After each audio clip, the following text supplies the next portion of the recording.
안녕하십니까. 구글 클라우드 커스터머 엔지니어로 일하고 있는 오충현입니다.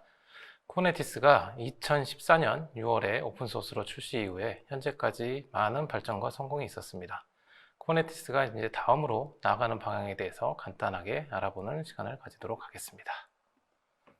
먼저 새로운 것들을 좀 살펴보기 전에 오늘날 쿠버네티스가 많은 것을 가능하게 하는 기본 플랫폼이 되기까지 어떻게 발전해 왔는지 살펴보도록 하겠습니다. 쿠버네티스의 진화는 크게 3개의 단계로 나눠볼 수가 있습니다. 첫 번째 단계는 2014년 6월부터 2018년 3월까지 4년으로 볼 수가 있는데요. 이 시기는 쿠버네티스가 급성장하는 시기였고 모든 구성 요소가 사용하는 핵심 기능들, 예를 들어 디플로이먼트, 스테이트 풀셋 등을 정의하고 견고하게 만드는 과정이었습니다. 이들 핵심 워크로드는 1.9 버전에서 GA 버전이 되었고 얼마 후에 CNCF 클라우드 네이티브 컴퓨팅 재단의 인정을 받아서 2018년 3월에 CNCF를 졸업하는 첫 번째 프로젝트가 되었습니다. 쿠버네티스는 많은 회사에서 사용되어지고 있고 다양한 컨트리뷰터들이 보유하고 있으며 또한 견고한 프로젝트 관리로 안정성을 인정받고 있습니다. 여기까지가 첫 번째 단계이고 이후에 모든 것들이 이 기반 위에 구축되어진다고 보시면 될 것 같습니다. 두 번째 단계는 2018년 4월부터 2019년 9월로 쿠버네티스가 일관된 확장을 위한 커스텀 리소스 정의가 CNCF를 졸업하게 됩니다. 커스텀 리소스는 자체 어플리케이션을 쿠버네티스 리소스와 같이 관리하는 방식으로 전체 생태계를 관리할 수 있는 전체 생태계를 만들었습니다. 쿠버네티스에서 디플로이먼트로서 이들을 관리하는 대신에 이제 데이터베이스 또는 애플리케이션, 게임 서버들을 쿠버네티스의 기본 리소스를 관리하는 방식, 예를 들어 kubectl과 같은 명령어를 사용하여 직접적으로 관리를 하실 수가 있습니다.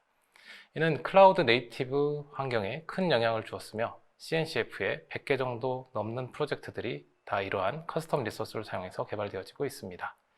마지막 세 번째 단계는 2019년 말부터 2020년 8월까지이며 이 시기에는 프로젝트의 사고방식에 어떤 변화가 좀 있었습니다. 이 시기에는 쿠버네티스 프로젝트는 지원 가능성과 안정성을 추구하는 방향으로 전환을 하게 되는데요. 개발 중인 모든 기능들이 어떤 가시성을 가지게 되고 확장 가능하며 롤백할 수 있고 그리고 운영에 중요한 기능들을 보유하고 있는지 이런 것들을 확인하는 정책과 프로세스들이 마련되었습니다. 1.19 버전부터는 기존의 9개월로 책정되어 있던 지원 기간이 1년으로 늘어나서 지원하게 되었습니다. 이제 1년 쪽으로 요약해 보면은 견고한 플랫폼들 기반을 구축했고 쉽게 확장하고 통합할 수 있는 기반을 만들었으며 더 강력한 지원 정책을 만드는 데 전념하고 있습니다. 그러면 이제 향후 쿠버네티스가 어떤 방향으로 나아가는지 몇 가지 포인트를 짚어보도록 하겠습니다. 첫 번째는 멀티 클러스터입니다. 그러면 왜 이러한 멀티 클러스터를 또 고려해야 되는지 한번 살펴보고 넘어가도록 하겠습니다. 쿠버네티스는 이제 탄력적이고 확장 가능한 시스템을 구축하는 데 많은 도움을 주고 있는데요. 그러나 이제 많은 사용 사례에서 한 개의 커다란 클러스터만 구축해서는 요구사항을 충족할 수 없는 경우들이 종종 있습니다. 첫 번째로는 전 세계 고객들한테 응답 시간을 최소화해서 빠른 응답 시간을 제공하기 위해서 글로벌 가용성이 필요로 하는데 이는 단일 클러스터로는 구축하는 것이 쉽지가 않습니다. 사용자와 가까운 리전에 클러스터들을 배치하고 DNS 또는 로드 밸런서를 사용해서 사용자가 가까운 위치에 있는 지역에 접속할 수 있게 하고 이를 통해서 빠른 응답 시간을 제공할 수 있습니다. 두 번째는 현재의 워크로드를 확장하여 클라우드로 이제 버스팅한 경우가 있는데요. 특히 이제 온프레미스 하드웨어가 이제 부족해서 클라우드로 버스팅하는 경우가 있습니다. 이럴 경우에 온프렘과 클라우드에 각각 여러 개의 클러스터를 혼용해서 운영하는 경우들이 필요로 하게 됩니다. 세 번째는 한 개의 쿠버네티스 클러스터는 내에서도 멀티 테넌트를 구성하실 수가 있지만은 혹시 이제 그 안에서 기밀 정보 또는 민감 데이터를 다루는 워크로드들이 있으실 겁니다. 이러한 경우에는 클러스터를 별도로 분리를 해서 사용함으로써 보안을 극대화하실 수가 있습니다. 네 번째로 한 개의 클러스터를 사용해도 높은 가용성을 제공을 합니다. 하지만은 여러 개의 클러스터를 더 배치를 해서 클러스터 부하를 분산시켜 서비스의 가용성을 더 높이실 수가 있습니다. 이러한 이제 다양한 이유에서 많은 회사들이 멀티 클러스터를 이미 해서 사용하고 있거나 또는 검토 중에 있다고 보시면 될 것 같습니다. 이제 쿠버네티스 클러스터는 또 하나의 새로운 파드로 간주해도 되실 것 같습니다. 쿠버네티스에서 클러스터 관리가 이제 점점 쉬워지고 있고 정작 이제 중요한 부분, 즉 애플리케이션 개발 관리에 집중할 수 있게 되었습니다. 클러스터 내에서 디플로이먼트가 파드를 관리하고 확장, 축소하고 그리고 수명 주기를 이제 관리하는 것처럼 클러스터 관리도 이와 같이 할 수 있어야 합니다. 하지만 아직 현실은 이 멀티 클러스터 관리가 그리 쉽지만은 않습니다. 현 시점에서 멀티 클러스터를 구성하는 것은 어떤 관련된 기능이나 부분들이 잘 아직은 정리되지 않아서 매우 복잡한 구조를 가지게 됩니다. 여기 이제 그림을 보시는 도식처럼 하단의 클러스터 B에서 일부 어플리케이션이 클러스터 A에 있는 데이터베이스를 액세스하는 경우에 클러스터 간의 추가적인 연결 작업들이 필요로 하게 됩니다. 일반적으로 로드 밸런서를 추가하거나 또는 이제 서비스 메쉬를 이제 구성을 하게 되는데, 이는 이제 구성도 이제 복잡하고 또 결코 또 쉽지도 않습니다. 사실 쿠버네티스는 이제 처음 만들어질 때부터 이런 멀티 클러스터 개념을 염두에 두지 않고 설계되었기 때문에 이런 문제들이 발생을 하는데요. 그래서 쿠버네티스 커뮤니티에서 꾸준하게 멀티 클러스터에 대한 필요성이 대두되었었고, 이를 위한 여러 가지 이니셔티브가 있었습니다. 첫 번째는 멀티 클러스터 서비스입니다. 이게 MCS라고 이제 부르기도 하는데요.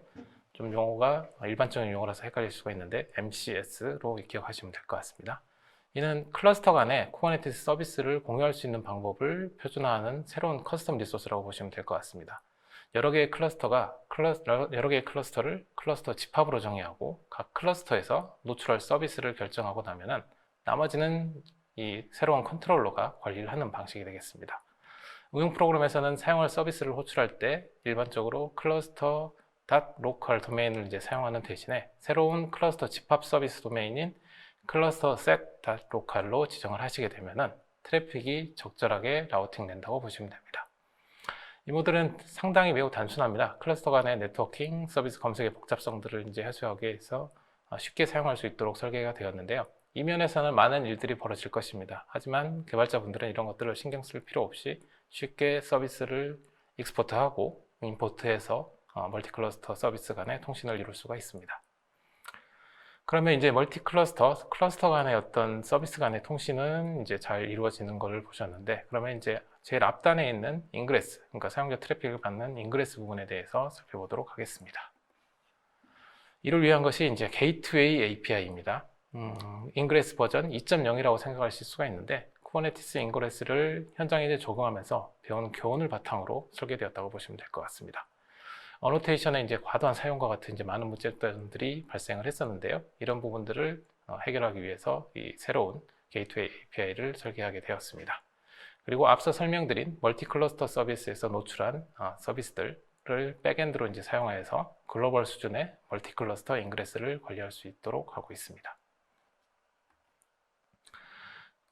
그러면 이제 이러한 멀티 클러스터 서비스와 그리고 게이트웨이 API를 살펴보셨는데요. 이 두 가지를 이제 어떻게 이제 사용하는지 하나 예를 들어 설명을 드려보도록 하겠습니다.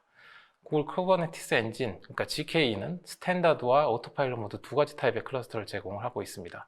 스탠다드는 GKE의 모든 것들을 제어하실 수가 있고, 오토파일럿 모드는 클러스터 관리를 추상화하여서 단순화하고 그리고 구글이 관리하는 방식이 되겠습니다. 일반적인 워크로드는 오토파일럿 모드에 있는 클러스터를 사용하게 되면 더욱 강화된 보안과 그리고 이제 파드당 과금 방식을 사용하게 돼서 최고의 선택이 되실 수가 있습니다.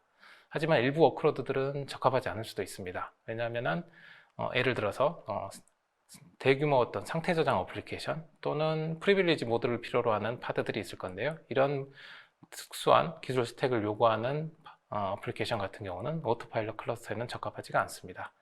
이런 경우에 멀티 클러스터 서비스하고 게이트웨이 API를 사용하면 두 가지 클러스터 타입을 혼용해서 구성하실 수가 있습니다. 즉 기업 내에서 워크로드 타입에 따라서 클러스터 선택도 자유로워지고 서로 간의 통신도 쉽게 이루어질 수 있는 구성이라고 보실 수가 있습니다.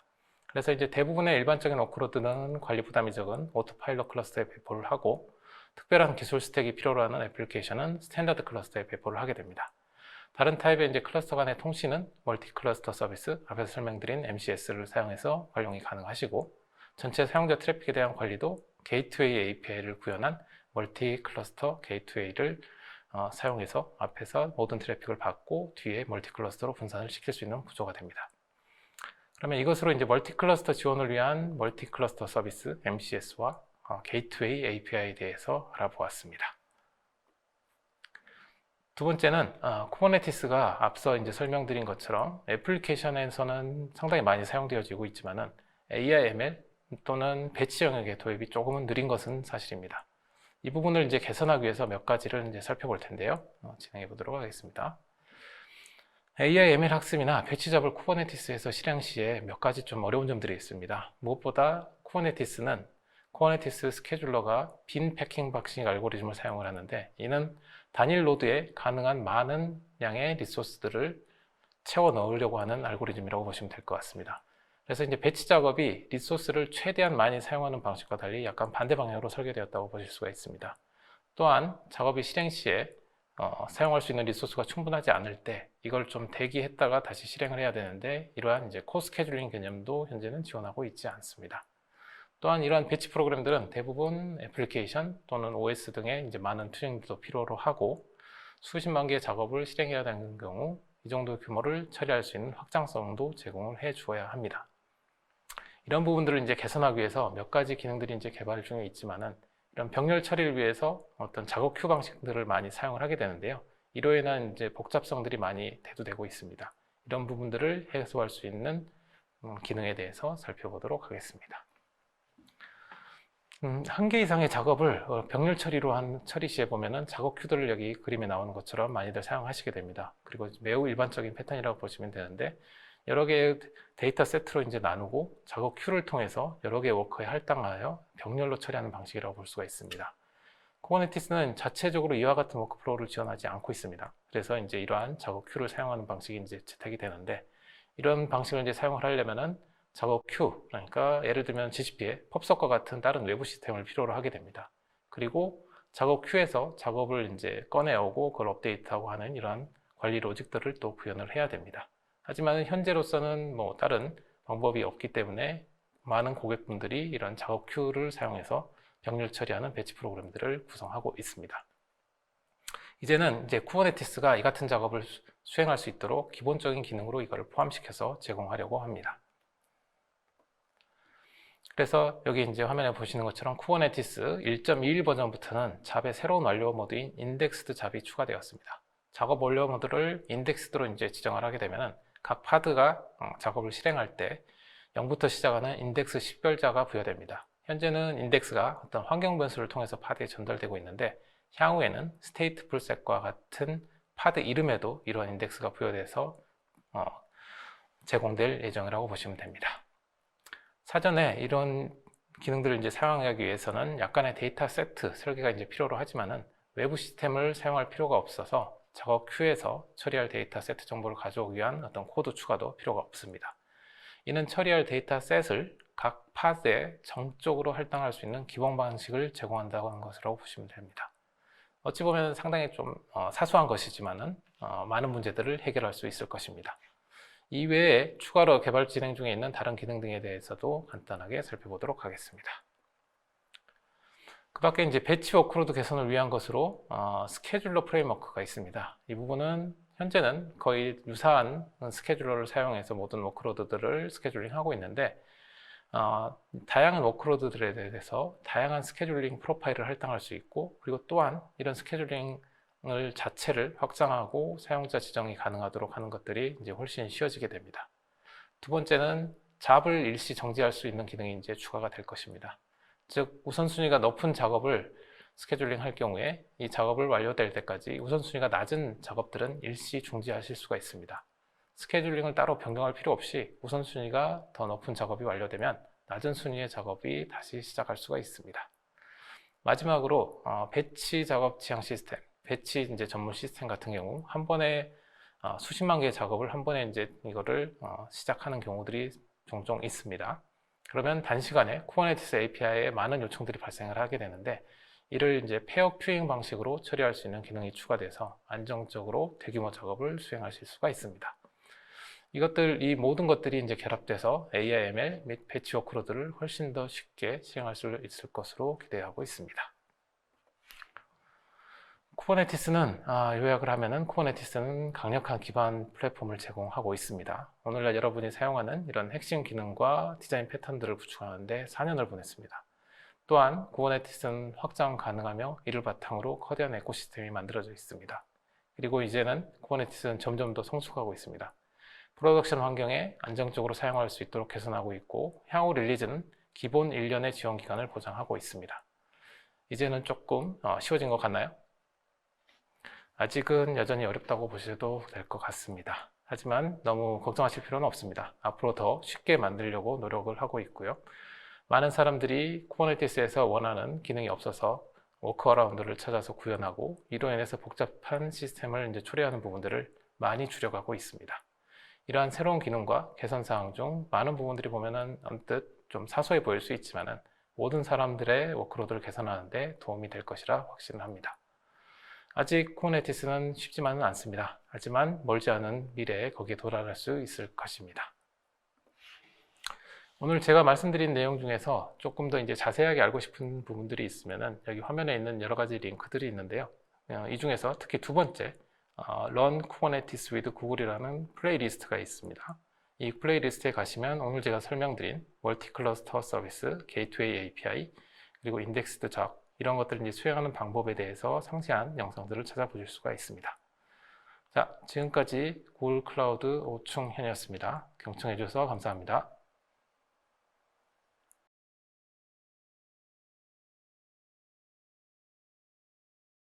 안녕하세요. 저는 구글 클라우드 커스터머 엔지니어 김원진입니다. 오늘 제가 소개해 드릴 내용은 구글 클라우드에서 완벽한 관리형 쿠버네티스 구성을 하실 수 있는 오토파일럿 모드에 대해 소개해 드리고자 합니다. GKE 오토파일럿에 대해서 자세히 알아보기 전에 현재 어플리케이션 배포에 사용할 수 있는 몇 가지 방법에 대해 간단히 살펴보도록 하겠습니다. 구글 클라우드에서 어플리케이션을 배포하실 수 있는 방법으로 GCE의 VM에서 어플리케이션을 직접 설치하고 구성하시거나 클라우드 런 등을 사용하셔서 서버리스용으로 구성하실 수도 있습니다. 그리고 그 중간 단계로 구글 클라우드의 관리형 쿠버네티스 제품인 GKE가 있습니다. 이미 잘 알고 계시겠지만 VM은 사용자가 OS 이상의 모든 준비를 직접 준비하셔야 하며 어플리케이션 배포도 직접 하셔야 됩니다. 그리고 서버리스에 가까운 제품일수록 사용자가 직접 준비하고 관리하셔야 되는 부분들은 줄어들게 가게 되어 있습니다. 그러나 관리 부담은 줄어들지만 배포의 선택과 유연성은 다소 감소하게 됩니다. 모든 구성에 있어서 커스터마이징을 만족하며 동시에 배포의 유연성까지 얻고자 하는 것은 사실 현재 운영 방식에 있어서는 현실적으로 많은 어려움이 존재합니다. 서버리스와 VM 사이에서 쿠버네티스에 관심이 증가하는 이유는 무엇일까요? 서버리스와 VM으로 해결되기 어려운 다양한 요구사항들이 아직도 많이 존재하기 때문입니다. 예를 들면 서버리스에서 연구 디스크 등을 활용한 구성에 많은 제약이 발생하거나 복잡한 환경 구성과 배포 구성이 필요할 수 있습니다. VM에서 작업을 하는 경우는 항상 OS의 최적화와 VM들의 OS 환경 조건을 동일하게 관리해야 하는 부분들에 있어서 많은 부담을 갖게 됩니다. 어플리케이션 배포 대상이 되는 VM과 OS의 환경에 대해 항상 형상 관리를 해야 하고 배포되어야 하기 때문입니다. VM 환경에서는 어플리케이션과 OS의 최적화 및 관리에 대한 스트레스가 크고 관리 영역에서 휴먼 에러 등 다양한 문제가 발생되곤 합니다. 이런 어플리케이션 구성과 배포에 있어서 서버리스 VM의 절충안인 쿠버네티스가 될 수가 있을 것 같습니다. 다양한 요구사항을 충족시키며 오픈소스 기반의 개방성과 온프라미스 및 다양한 클라우드 환경에서 배포가 가능하기 때문에 활용 시 많은 장점이 됩니다. 그렇다면 이러한 유연성을 제공하는 쿠버네티스의 주요 구성에는 무엇이 있을까요? 쿠버네티스는 상태를 저장하지 않는 스트레스 웹 어플리케이션을 위한 배포, 커스텀 데이터베이스를 위한 스테이트풀 셋 및 연구 디스크가 필요한 기타 모든 구성 요소와 함께 바로 제공이 됩니다. 로그 캡처와 같이 모든 노드에서 에이전트를 실행해야 하는 경우 데몬셋이 있습니다. 여기에 영역 선호도 및 쿼드, 토폴로지 확산 패턴과 같은 몇 가지 스케줄링을 구성하여 장애를 회피하실 수 있도록 워크로드를 설계하실 수도 있습니다. 또한 우선순위 높은 워크로드의 신속한 확장을 위해 우선순위 및 선점 기능을 제공하기도 합니다. 기술 수준에서 이러한 모든 구성은 쿠버네티스 API를 통해 쿠버네티스 객체에 표시됩니다. 여기서 실행하려는 영역도는 내결함성을 위해 파드를 확산하는 방법에 많은 것을 설명할 수 있습니다. 노드에 두 개의 서로 다른 앱을 함께 배치하여 각 시스템의 프론트엔드 및 백엔드 어플리케이션을 실행하는 동시에 영역 전체에 분산되도록 하려면 그렇게 하실 수도 있습니다. 쿠버네티스를 활용하기 위해서는 러닝 커브에 대한 많은 부담을 갖게 되는 게 현실입니다. 간단한 웹 어플리케이션 배포 목적에도 복잡한 쿠버네티스 구성을 준비해야 하는 어려움을 갖게 되는 것 같습니다. 실제 적용에 있어서 쿠버네티스의 모든 것을 이해한 뒤에 사용하기보다는 필요한 것을 먼저 사용하며 차례로 익혀나가는 접근 방법이 보다 현실적인 방법이 되지 않을까 싶습니다. 그리고 작업에 있어서 쿠버네티스 관리를 위한 전문화된 별도의 UI 구성에 있어서도 실제 사용하는 사용자의 어려움이 있는 것도 현실입니다. 쿠버네티스 아키텍처를 구성하기 위해서는 오픈소스 API 컴포넌트를 배워야 합니다. 그리고 구글 클라우드에서 쿠버네티스를 사용하기 위해서는 GK API에 대해서도 학습이 필요합니다. GK 계층에서 클러스터를 만들고 워크로드에 필요한 컴퓨팅 용량으로 프로비저닝하거나 자동 확장 처리를 설정하여 이를 수행합니다. 그리고 일단 생성된 컴퓨팅 리소스에 대한 책임을 공유하게 되고 당시부터 노드 문제들을 디버깅해야 할 수도 있습니다. 이것이 바로 쿠버네티스가 동작하는 방식이며 쿠버네티스의 이점과 기능을 얻기 위해서는 반드시 필요한 오버헤드가 될 수도 있습니다. 얼마 전까지는 쿠버네티스의 운영에 대한 부담이 당연시 되어 왔습니다. 그리고 이 당연한 부담을 개선하기 위해 준비한 것이 오늘 소개해 드릴 GK 오토파일럿입니다. 오토파일럿을 사용하면 GK에 대한 클러스터의 세부 정보들을 오토파일럿 모드가 자동으로 운영하는 방식이라고 이해해 주시면 좋을 것 같습니다. 오토파일럿은 새로운 제품이라기보다는 기존 GK 스탠다드 운영 모드에서 새롭게 추가된 운영 방식의 모드라고 이해해 주시면 좋을 것 같습니다. GK 오토파일럿용 클러스터 생성 페이지입니다. 보시다시피 매우 간단합니다. 사실 이것들이 운영 수준에서 클러스터를 구성하는데 필요한 모든 정보를 포함하고 있다고 말씀드릴 수 있습니다. 네트워크의 경우 퍼블릭 네트워킹 사용하는 경우 지금 보시는 화면에 있는 것에서 모든 설정이 가능하며 프라이빗 네트워크의 경우에는 기존에 아시던 방법과 같이 서브넷 범위를 지정만 해주시면 됩니다. 쉽게 믿기지 않으실 수도 있지만은 이게 바로 전부이고 사실입니다.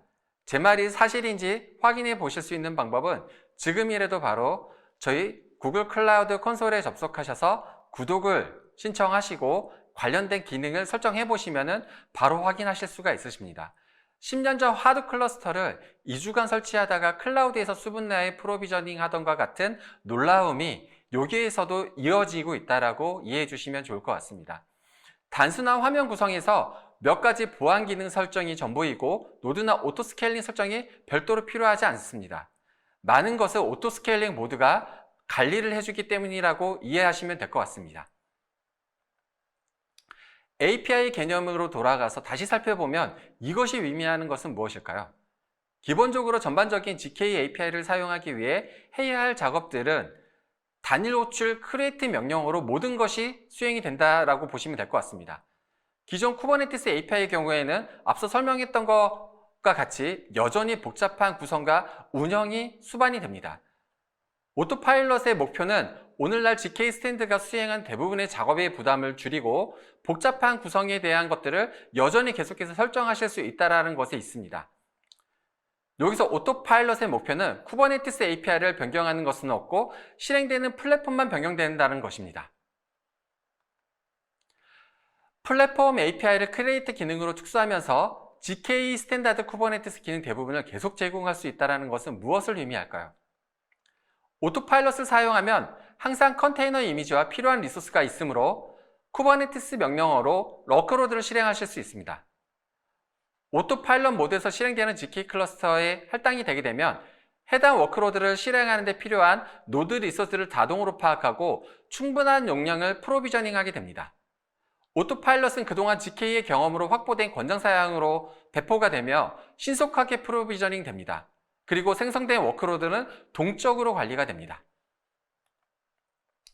오토파일럿 모드로 프로비저닝 된 후에는 운영을 효율화시키실 수가 있습니다. GK 스탠다드 모드를 포함한 기존 쿠버네티스 플랫폼에는 노드에 대한 공유 책임이 존재하게 됩니다. 노드의 수명 주기, 예를 들어 생성, 업데이트, 삭제, 처리를 하고 자동 복구를 포함한 여러 가지 관리 자동화에 대한 여러 기능들이 제공이 됩니다. 하지만 결국 이러한 노드에 대한 관리 부담이 필요합니다. 관리자 접근에 있어서 GK가 예상치 못한 동작이 발생할 수 있는 설정에 대한 잠재적인 리스크가 존재할 수 있습니다. 그래서 오토파일럿을 준비하며 보다 본질적인 목적에 대해서 집중하게 되었습니다.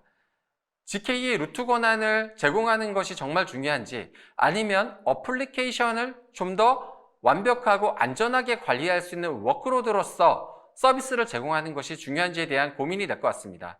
그리고 결론은 워크로드에 대한 구성과 안정성임을 저희는 확신하게 되었습니다. 또 다른 부분 살펴봐야 할 내용으로 오토파일럿 모드를 준비하고 그 위에 워크로드를 실행하기 위해서는 수반되는 책임 부분이 있습니다. 여전히 어플리케이션 소스 코드에 대한 점에 대해서는 사용자의 책임 영역이긴 합니다. 그러나 어플리케이션 외의 노드와 관련된 대부분의 다른 구성 요소와 클러스터 관리에 대한 책임은 오토파일럿 모드에서는 구글이 담당합니다. 오토파일럿 모드에서 제공하는 구글의 역할과 책임은 기존 GK 스탠다드와 차이점이 있습니다. GK에서 최초로 SLA 수준을 제시합니다. 그것도 3.9, 99.9%를 제공합니다. 이는 이제 설정 및 관리가 더 쉬우면서도 완벽에 가까운 안정적인 클러스터를 갖게 되었음을 의미합니다. 따라서 개발자는 더욱 개발에 집중하고 생산성을 향상시킬 수 있으며 클러스터 관리보다는 비즈니스에 더 많은 집중을 하실 수 있는 상황이 된 것입니다. 오토파일럿의 세 가지 주요 차이점은 리소스 요금이 청구되는 방식입니다. 파드 수준에서 모든 것을 설정하므로 파드 수준의 요금이 청구가 됩니다. 가장 큰 장점은 오토파일럿 모드가 노드 파드를 패킹할 책임이 있으며 낭비된 예비 용량이 있는 경우에는 비용을 별도로 지불하지 않습니다. 그리고 또 다른 장점은 다중팀 설정을 하는 경우 이제 모든 파드 요청을 추가하여 각 네임스페이스의 비용을 파악하실 수 있는 정보와 도구를 제공한다는 것입니다. 또 오토파일럿은 프로비저닝 되면 바로 강력한 보안 상태를 제공합니다. GK의 강력한 가이드라인을 구현하면서도 해당 리스크에 대한 SLA로 보장할 수 있기 때문에 노드가 표면적으로 드러나는 부분들에 대해서 리스크를 상당히 줄이실 수가 있습니다. 노드의 패치대에서도 걱정하실 필요가 없습니다. 패치는 항상 최신 상태로 안전하게 자동 패치가 됩니다. 자동 패치에 대한 정책에 대해서도 염려가 있으시다면 그 부분에 대해서는 저희가 우회하실 수 있는 별도의 방법을 제공해 드리므로 정책에 맞게 운영하시면 됩니다. 앞서 제시한 쿠버네티스 워크로드 구성으로 다시 돌아가 보도록 하겠습니다. 다시 정리하여 설명드리면 GK 오토파일럿 모드는 기존 스탠다드 모드와 GK 부분에 있어서 동일하게 동작한다라고 설명드릴 수 있습니다. GK에 대한 본질적인 변화에 대해서는 없다라는 것이죠. 다만 차이점이라면 오토파일럿에서 실행되는 파드에는 관리자 권한이 없습니다. 그래서 기존의 데몬셋을 구성하셔서 수행하시던 방법에 대해서는 별도 설정 없이 저희가 제공해드리는 관리 툴을 활용하시는 방법으로 접근하실 수가 있습니다. 데몬셋 기반의 스탠다드 모드와 동일한 방식으로 로깅, 모니터링 및 보안 역시 오토파일럿에 준비가 되어 있습니다. 그리고 다른 차이점으로는 현재 오토파일럿에서 GPU와 같은 몇 가지 기능이 아직은 제공이 되지는 않습니다. 하지만 그 부분은 저희가 앞으로 제공해 드릴 로드맵에서 계획된 대로 공유를 드릴 거기 때문에 좀 더 자세한 정보는 저희 공식 웹사이트에 있는 정보들을 확인해 주시면 좋을 것 같습니다. 다음은 워크로드를 확장하는 방법에 대해서 살펴보고자 합니다. GK에서는 두 가지 파드 확장의 방법이 있습니다. 수평 확장하는 HPA와 수직형 확장을 하는 VPA 옵션 두 가지를 제공해 드립니다. 수직 파드 자동 크기 VPA의 조정 크기는 파드에서 사용하는 리소스를 늘리거나 줄이실 수가 있습니다. 파드의 리소스 사용률을 모니터링하며 이를 수행하고 더 많은 CPU가 필요할 때 성능을 향상시키실 수 있습니다. 파드 요청을 늘리거나 CPU 요청을 줄여 사용 비용을 줄이실 수도 있습니다. GK 오토파일럿에서 사용 설정하려면 배포를 참조하는 수직형 파드 자동 확장 처리 객체를 만드실 수가 있습니다. VP에서 파드의 특정 컨테이너를 선택적으로 제외하실 수도 있습니다. 그리고 다음 확장 옵션으로 돌아가 수평형 파드 자동 확장 처리를 살펴보도록 하겠습니다. 수평형 파드 자동 확장 처리 HPA입니다.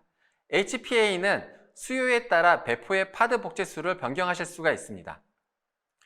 수평 파드 자동 크기 조정기 HPA를 사용하여 관찰할 매트릭과 대상을 우선 설정하실 수 있습니다.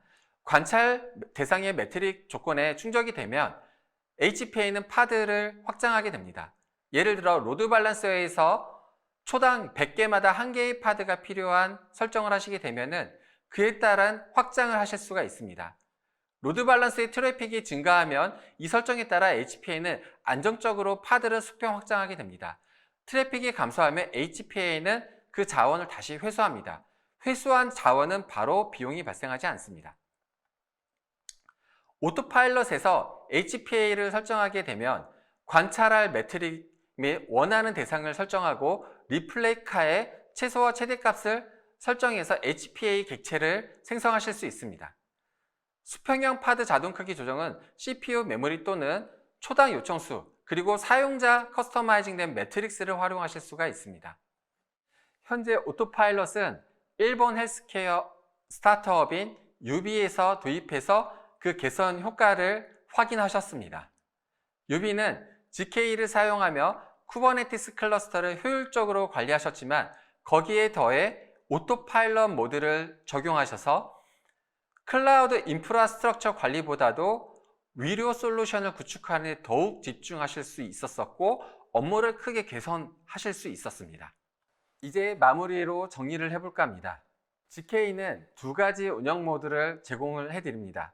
기존 GK의 스탠다드 모드는 여전히 사용자가 원하는 구성들을 모든 설정들을 하실 수 있도록 제공을 해드리고 있고 거기에 추가된 오토파일럿은 GK 스탠다드보다는 조금 부족할지는 모르지만은 보다 완벽에 가깝고 완성적인 쿠버네티스 클러스터를 만드실 수 있는 운영 모드를 제공을 해드립니다. 선택은 사용자 여러분이 하시면 됩니다. 그리고 구글 클라우드에서는 스탠다드 모드에서 오토파일럿으로의 마이그레이션에 있어서 여러 가지 프로그램들을 제공해 드릴 계획을 가지고 있습니다. 오늘 소개해 드린 내용은 보시는 슬라이드의 간단한 링크로 쉽게 확인하실 수가 있습니다. 필요하신 분들은 꼭 메모하셔서 소개해 드린 오토파일럿 모드에 대해서 더 자세하게 확인하실 수 있으면 좋을 것 같습니다. 각자의 환경에서 필요한 요구사항과 제 환경에 대해 어떻게 도입하실 수 있는지에 대해서는 검토가 충분히 이루어져야 된다고 생각합니다. 하지만 이번에 소개해드린 오토파일럿은 여러 가지 제약이 있는 상황에 있어서도 충분히 매력적인 포인트가 있기 때문에 그 부분에 대해서는 다시 한번 꼭 확인해 보셨으면 하기를 바랍니다. 이상으로 오토파일럿에 대한 제 소개 세션을 마무리하도록 하겠습니다. 이번에 소개해드린 오토파일럿에 대해서 많은 도움이 되셨기를 바라며 앞으로 관심이 있으시고 관련된 기능이 필요로 하시는 분들에게 좋은 정보가 될 수 있었던 시간이었으면 합니다. 감사합니다.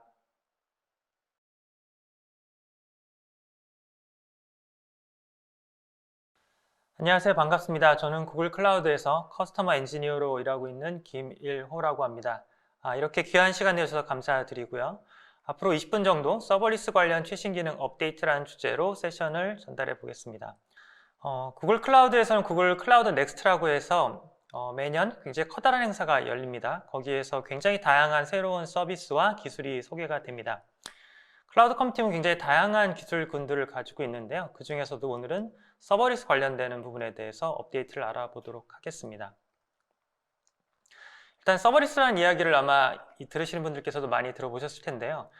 이름 그대로 이제 컴퓨팅 인프라, 스토리지, 네트워크 이런 시스템들이 보이지 않고 우리가 원할 때마다 바로 사용할 수 있는 그런 서비스를 의미합니다. 고객 입장에서는 굉장히 많은 그 편의성이 있겠죠. 내가 굳이 컴퓨팅 리소스에 대해서 고민할 필요 없이, 관리할 필요 없이, 또는 여러 가지 이제 많은 비용을 지출할 필요 없이 내가 원하는 만큼의 내 어플리케이션, 내 소스 코드를 실행하고 그만큼의 이제 비용만 지불하는 구조로 되어 있습니다. 구글 클라우드에서는 이미 다양한 서버리스 프로덕트를 런치하고 제공해 드리고 있습니다. 꼭 컴퓨팅 환경만이 아니라 데이터 분석, 스토리지, 데이터베이스, 여러 가지 다양한 이제 워크플로우라든가 클라우드 서비스에서 아키텍처를 구성하기 위한 다양한 서비스들과 인테그레이션 할 수 있는 그런 제품들하고도 같이 서버리스라는 이름으로 제공을 해드리고 있습니다. 내가 원하는 아키텍처를 이런 서버리스 제품 구성으로 하게 된다면 고객분들 입장에서는 굉장히 쉽게 아키텍처를 구성하고 준비할 시간이 거의 필요 없겠죠. 그냥 내가 필요한 컴포넌트를 선택하고 서로 간에 통신할 수 있는 그런 규약이라던가 프로토콜이라든가 이런 것들을 정한 다음에 데이터를 통신하면 내가 원하는 비즈니스 워크로드를 만들어낼 수가 있게 됩니다. 그 중에서도 좀 대표적인 서비스들을 좀 알아보도록 하겠습니다. 보시는 것처럼 이제 클라우드 펑션즈라는 서비스가 있고요. 그 다음에 클라우드 런이라는 서비스가 있습니다. 아마 오늘 세션에서 처음 보시는 분들은 조금 어색하실 수도 있어요. 왜냐하면 두 개가 좀 헷갈릴 수도 있거든요. 최대한 두 개의 서비스에 대해서 구분해서 설명을 드리고요. 그리고 그와 관련되어 있는 또 다른 중요한 서비스들도 같이 알아보도록 하겠습니다. 보통 이제 그 클라우드 컴퓨팅을 할 경우에는 전 세계 다양한 리전이 있습니다. 구글 클라우드에서도 많은 리전에서 서비스를 제공해 드리고 있고요. 글로벌 서비스를 하시는 고객분들 또는 각 지역에서 가장 좋은 퍼포먼스를 갖는 서비스를 제공해 드리기 위해서 이런 리전을 활용하게 되는데요. 보통 서비스가 처음 나오게 될 경우에는 중요한 리전에서부터 서비스를 이제 런치를 해서 지원을 하게 되고요. 그 다음부터 이제 점차적으로 늘려가면서 다양한 리전에서 서비스를 지원하게 됩니다. 지금 앞에서 보셨던 서비스는 이제 글로벌하게 모든 리전에서 사용이 가능하기 때문에 고객분들께서는 원하는 리전에 해당하는 서비스를 이용해서 비즈니스 워크로드를 올려서 제공해 드릴 수 있게 됩니다.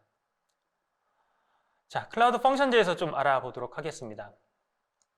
사실 이름을 들으면 쉽게 좀 설명하실 수 있을 것 같은데요. 클라우드 펑션즈란 클라우드 내에서 돌아가는 어떤 함수, 코딩, 프로그램이라고 이제 생각해 보실 수 있을 텐데요. 개발자 입장에서는 내가 개발한 코드가 바로 클라우드 위에서 이제 돌아가면서 서비스를 제공해 줄 수 있다면 굉장히 편하겠죠. 시스템에 대한 부분, 뭐 운영 체제에 대한 부분, 그 외 다른 여러 가지 것들을 신경 쓸 필요 없이 내가 비즈니스 로직을 구현하시게 되면 그 구현된 로직을 그대로 클라우드 펑션 위에서 바로 실행하고 끝낼 수 있음으로써 다양한 아키텍처를 굉장히 쉽고 간단하게 구현할 수가 있게 됩니다. 그래서 말씀드린 것처럼 뭐 프로비저닝 할 필요도 없고요. 리소스에 대해서. 그 다음에 더 좋은 것 중에 하나는 스케일링이 됩니다. 즉 워크로드가 많아지면 내가 개발한 코드가 자연스럽게 컨커런트하게 여러 개가 수행되면서 해당하는 워크로드의 트래픽을 받아줄 수가 있게 되고요. 콘솔에서 이제 원하시는 여러 가지 모니터링 정보도 얻을 수 있어서 디버깅 하거나 할 때도 굉장히 편하게 하실 수가 있게 됩니다. 보통의 경우 이제 굉장히 워크로드가 없는 경우에도 VM이라든가 물리적인 서버를 사용하게 되면 이제 24시간 내내 계속 이제 틀어놔야 되겠죠. 그럼 굉장히 낭비가 생길 수 있게 되는데 그럴 경우에는 클라우드 펑션즈를 이용하게 되면 내가 필요한 순간에만 실행하게 되므로 굉장히 효과적으로 사용할 수 있게 됩니다. 그 다음 내가 코드 관리도 쉽겠죠. 내가 원하는 코드를 그대로 버전업을 해서 바로 배포하면 테스트하거나 실행할 수 있기 때문에 관리 측면에서 또는 소프트웨어 개발하시는 분들 입장에서 여러 가지 버저닝 관리가 되게 쉬워지게 됩니다. 사용 사례도 굉장히 다양하죠. 저기 보시는 것처럼 웹북 같은 것들을 구현하시기도 굉장히 쉽고요. 그 다음에 내가 만들어 놓은 어떤 뭐 라이브러리, SDK 같은 걸 배포하신 다음에 API 서비스를 제공하는 식으로도 구현이 가능하고 그 다음에 필요한 순간에 이제 실행이 되기 때문에 어떤 이벤트가 발생했을 때 그 이벤트를 처리하고 결과를 내는 식으로 이벤트 프로세싱 할 수 있는 구조로 사용할 수도 있습니다. 또 마이크로 서비스 아키텍처를 굉장히 쉽게 구현할 수가 있겠죠. 중간에서 이제 컴퓨테이션이 필요한 곳에서 클라우드 펑션을 이용해서 내가 필요한 그 워크로드를 요건에 따라서 처리할 수 있다면 분산되어 있는 마이크로 서비스 아키텍처도 쉽게 구현할 수가 있게 됩니다. 또 한 가지 이제 디바이스나 IoT 분석이 상당히 편할 수가 있겠죠. 그 클라이언트 단에서 디바이스 단에서 올라오는 다양한 로그 데이터를 받아서 그때그때 그 데이터를 분석할 수 있다라고 하면 내가 필요한 순간에만 역시 실행될 수 있기 때문에 클라우드 펑션이 상당히 좋은 활용처가 될 수가 있습니다. 또는 경우에 따라서 굉장히 복잡한 워크로드에 대한 데이터들 그런 것들을 변환하는 것들은 또 별도의 서비스가 있겠지만 굉장히 가볍게 데이터를 변환하거나 그때그때 분석해서 저장하거나 하는 작업들은 클라우드 펑션들을 이용해서 쉽게 구현이 가능합니다. 한 가지 예시를 제가 넣어놨는데요. IoT 서비스를 서버리스 환경에서 클라우드 펑션을 구성한다라고 하면 여기 보시는 것처럼 센서, 온도 센서가 있는 디바이스에서 온도를 감지하고요. 클라우드 IoT 코어로 데이터를 받습니다. 그다음에 펍섭 메시지 큐를 통해 가지고 클라우드 펑션에서 온도 값을 읽어보는 거죠. 그래서 그 온도 값이 내가 생각해봤던 것보다 훨씬 높다라고 했을 때는 다시 이제 클라우드 IoT 코어를 이용해서 이제 팬을 작동시키라고 명령을 내릴 수도 있겠죠. 이런 간단한 이런 워크플로우 같은 것들을 쉽게 구현해서 처리할 수 있게 됩니다. 신규 업데이트에 대한 부분이 몇 가지가 있었습니다. 여기 보시는 것처럼 다양한 언어를 제공하고 있어요. 루비니, .NET 코어니, PHP니, 파이썬이, 노드.js 다양한 버전을 지원하고 있고요. 이번에 업데이트된 부분은 새로운 신규 최신 버전들의 랭귀지를 지원하고 있습니다. 빌드 맞춤 설정이라고 되어 있습니다. 이 부분 조금 쉽게 설명드리면요. 기본적으로 어쨌든 그 클라우드 펑션도 이제 돌아가야 되는 컴퓨팅 환경이 뒤에 필요하게 됩니다. 그건 구글 클라우드에 알아서 하고 있긴 하지만 그 돌아가는 환경 자체도 내가 생각해 굉장히 중요한 센시티브한 코드가 돌아간다고 했으면은 프라이빗한 그런 풀을 만들고 프라이빗한 곳에서 내 코드가 안전하게 있도록 하면 상당히 좋을 텐데요. 그러한 부분을 제공해 드리는 게 비공개 작업자 풀이라는 이제 기능이 될 수가 있고요. 경우에 따라서 이제 빌드할 때마다 내가 원하는 환경 변수 같은 것들은 당연히 오버라이드하거나 넘겨서 사용할 수가 있게 됩니다. 최소 인스턴스 수라고만 되어 있는데요. 이제 밑에 설명을 좀 드리겠습니다. 어쨌든 서버리스 환경이고 그 다음에 내가 필요한 이벤트가 발생했을 경우에 실행되는 구조라고 하면 이벤트가 없을 때는 굳이 그 프로세스가 떠서 대기하고 있다가 실행되는 구조로 갈 필요가 없겠죠. 항상 떠 있을 필요가 없게 됩니다. 따라서 이제 경우에 따라서는 어떤 이벤트가 발생했을 때 그때 이제 콜 스타트라고 하는데 처음부터 해당하는 펑션을 돌리기 위한 환경이 실행이 되고 코드가 실행되는 구조로 갈 수 있게 되는데요. 경우에 따라서 굉장히 자주 리퀘스트가 들어오거나 아니면 빠르게 처리를 해야 되는 경우가 있다거나 할 경우에는 미리 웜 상태로 이제 스탠바이를 하는 거죠. 클라우드 펑션이 수행될 수 있는 환경을 미리 스타트를 해놓고 바로 리퀘스트가 들어왔을 때 그걸 처리하고 결과를 낼 수 있도록 구현하는 것도 이제 지원하게 되었습니다. 즉, 웜 스타트 상태로 만들어 놓는 기능이라고 보시면 되고요. 그래서 훨씬 이제 레이턴시가 낮게 처리할 수 있다라는 부분으로 생각을 하시면 됩니다. 오케스트레이션이라고 되어 있습니다. 오케스트레이션의 정의는 연주하다도 있겠지만 이제 조율하는 거죠. 이제 클라우드 펑션 하나, 클라우드 런 하나로 이제 모든 걸 하는 게 아니라 데이터의 흐름이 있고 그 워크로드가 처리되는 과정이 있게 됩니다. 그래서 이런 것들을 구현할 때 도움이 될 수 있는 부분이 필요하게 되겠죠. 서두에 조금 말씀드린 부분은 아니었습니다만 여기서 보시게 되면은 클라우드 스토리지, 그 다음에 큐가 있고요. 펍섭이 있고 그 다음에 이제 런이 있는데 사실 큐나 펍섭은 같은 걸로 보셔도 됩니다. 쉽게 설명드리면 클라우드 스토리지에 특정 데이터가 올라왔을 때 그걸 하나의 이제 이벤트 트리거, 소스를 보고요. 그 메시지를 받아서 클라우드 런에서 처리했으면 상당히 좋겠죠. 그럼 클라우드 펑션이 될 수도 있고요. 이런 어떤 플로우를 만드는 게 상당히 중요한 부분이 됩니다. 그래서 아키텍처에서 이런 것들을 구현하는 부분들이 필요하게 되고요. 코드는 그런 데이터를 받아서 처리하는 거를 이제 역할로 하게 됩니다. 이제 콘솔에서 제가 화면을 하나 캡처를 했습니다. 이건 클라우드 런에서 이제 나온 부분이긴 합니다만 여기 보시는 것처럼 이벤트 소스에 대한 부분들을 정의하는 부분이 있습니다.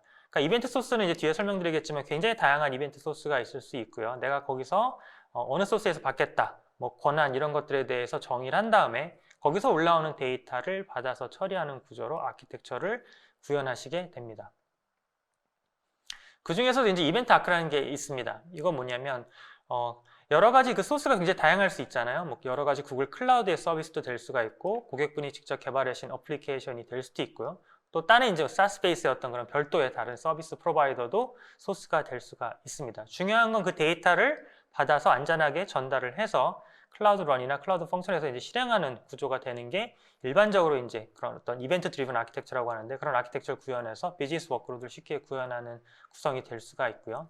그 중간에서 이제 그런 이벤트를 받아서 넘겨주는 거를 쉽게 처리할 수 있게끔 도와주는 하나의 커넥터라고 할까요? 그런 걸 이제 이벤트 아크라고 합니다. 지금 보시는 것처럼 이제 수십 개 이상의 그런 커넥터를 지원한다고 보시면 되고요. 굉장히 다양한 데이터 소스를 쉽게 연동할 수 있다. 따라서 쉽게 아키텍처 구성이 가능하다라고 기억을 해주시면 좋을 것 같습니다. 이 이벤트 아크 같은 경우에도 이번에 업데이트가 있었습니다. 그래서 클라우드 펑션즈를 타겟으로 해서 이제 클라우드 런뿐만이 아니라 클라우드 펑션즈까지도 지원을 하고 있어서 특정 이벤트가 발생하면 데이터를 받아서 클라우드 펑션즈에서 그거를 짧게 이제 처리하는 구조로 가져갈 수가 있고요. 그다음에 기본적으로 이벤트 아크 같은 경우는 클라우드 오딜 로그라고 해서 여러 가지 그 서비스들이 발생시키는 오딜 로그를 보고 있다가 그거를 이제 이벤트 소스를 보고 트리거링해서 실행되게 되는데요. 클라우드 스토리지 같은 경우는 이제 자주 사용되는 서비스다 보니까 이제 오딜 로그가 아니라 다이렉트로 트리거를 받아서 처리할 수 있는 구조로 쉽게 연동할 수 있게끔 업데이트가 되었습니다. 그 외에 이제 별도의 UI에 대한 업데이트도 있었습니다. 워크플로우즈라는 서비스도 있습니다. 사실 워크플로우즈는 굉장히 오래된 개념이죠. 옛날에 뭐 흔히 말해서 C 언어를 개발할 때도 워크플로우 방식을 사용할 수 있는데 그건 뭐냐면 내가 필요한 어떤 하나의 그 프로세스, 흐름을 만들고 그것들이 안전하게 신뢰성을 갖고 계속적으로 실행될 수 있도록 구성하는 하나의 그런 스텝스, 펑션들을 이제 얘기한다고 말씀드릴 수가 있습니다. 그래서 그런 것들이 조건에 맞춰서 실행되고 또는 문제가 생겼을 때 문제점을 캐치해서 리트라이 하는 식으로 이 비즈니스 로직이 완벽하게 실행될 수 있도록 도와주는 그런 하나의 어떤 파이프라인 개념이라고 보시면 되는데요. 그런 워크플로우를 역시 구글 클라우드 제공해 드리고 있고요. 여기 보시는 것처럼 뭐 이벤트 처리나 마이크로 서비스 아키텍처에서 API 처리, 그다음에 뭐 인프라스트럭처 자동화, 꼭 뭐 인프라스트럭처가 아니라 다른 여러 가지 자동화를 할 수도 있겠죠. 그다음에 가용성이 높은 어플리케이션을 워크플로우즈를 이용해서 구현하는 것도 가능합니다. 여기 굉장히 좀 쉬운 이제 사례를 하나 넣어놨습니다.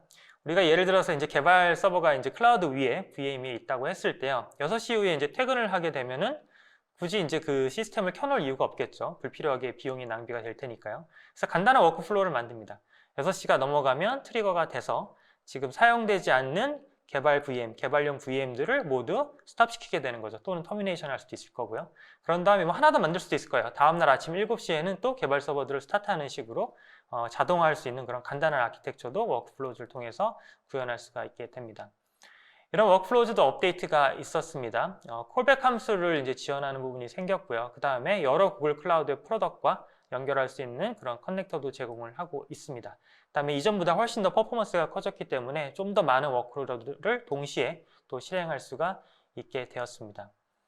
콜백에 대한 부분은 이제 하나의 아키텍처를 보시면 좀 쉽게 이해가 되실 텐데요. 이건 제가 예를 들어서 이제 가져온 부분인데, 트랜슬레이트 서비스를 하나 있고요. 그 트랜슬레이트한 서비스를 결과를 이제 고객분들한테 알려줘서 이게 번역이 잘 됐는지 안 됐는지를 직접 확인해서 인풋을 받는 아키텍처를 워크플로우 구현한다라고 했을 때 고객분이 그 결과를 받아서 이게 번역이 잘 됐다 또는 안 됐다라고 피드백을 주게 되잖아요. 그 피드백을 우리가 입력받을 수 있는 그런 콜백 펑션을 워크플로우로 쉽게 구현할 수 있어서 다양한 아키텍처에 또 이런 구조를 사용할 수가 있게 됩니다. 또 한 가지 이제 커넥터 부분인데요. 구글 클라우드에 굉장히 많은 서비스들이 있죠. 굉장히 많은 서비스들이 있고 그 서비스들을 이제 워크플로우에서 불러와서 또는 데이터를 넘겨서 내가 필요한 이제 요건에 맞춰서 데이터를 처리할 수 있는 그런 흐름을 만들 수 있을 텐데요. 여기 보시는 것처럼 뭐 빅쿼리나 뭐 클라우드 빌드, 펑션, 런, 스케줄러, 스패너, SQL 굉장히 다양한 서비스들과 같이 연동하는 것들을 제공을 해드리고 있습니다. 즉 내가 원하는 이제 비즈니스 로직에서 필요한 부분이 데이터베이스라고 하면 데이터베이스 액세스를 하는 거고요. DW라고 하면 DW를 액세스하는 식으로 내가 데이터를 처리하는 것들을 자유롭게 구글 클라우드의 프로덕트를 써서 구현할 수가 있게 됩니다. 제가 앞에서 클라우드 런을 조금 설명을 드렸었는데요. 조금 구체적으로 알아보도록 하겠습니다. 클라우드 펑션즈가 있었지만 또 클라우드 런이라는 게 존재를 하는데 클라우드 런은 클라우드 펑션보다 약간 넓게 보시면 좋을 것 같아요. 그러니까 컨테이너라는 기술의 컨테이너 단위로 내가 원할 때마다 실행해서 워크로드를 처리하는 구조, 그런 서비스, 그런 서버리스 프로덕트이 바로 클라우드 런이라고 보시면 됩니다. 즉 내가 개발한 여러 가지 언어를 이용해서 개발한 워크로드를 컨테이너라이제이션해서 이미지를 만들고 그거를 인스턴트하게 즉시 실행해서 데이터를 처리하고 끝내는 식으로 구현할 수 있는 게 클라우드 런이라고 이해해 주시면 편할 것 같습니다. 생각해 보시면 이제 클라우드 펑션즈는 코드 레벨이라고 볼 수 있고요. 그 다음에 클라우드 런즈는 조금 이제 약간의 하나의 어플리케이션 단위로 볼 수가 있겠죠. 업데이트 중에 좀 더 이제 할인되는 부분이 있습니다. 그래서 좀 더 기존에 사용하셨던 것보다 조금 낮은 가격으로 클라우드 런즈를 활용하실 수 있는 게 이번에 업데이트에 있었고요. 그 다음에 이제 개발자분들을 위해서 조금 더 좋은 기능들이 출시가 됐습니다. 제가 설명을 드리겠습니다. 로컬 개발이라고 되어 있는데요. 코드를 만들어서 컨테이너라이즈 한 다음에 그 다음에 구글 클라우드 위에서 올려서 테스트하는 과정을 이제 통해서 계속적으로 개발을 하게 되겠죠. 하지만 이제 내가 굳이 릴리즈하지 않고 어느 정도의 개발은 로컬에서 빠르게 진행하면 상당히 편하겠죠.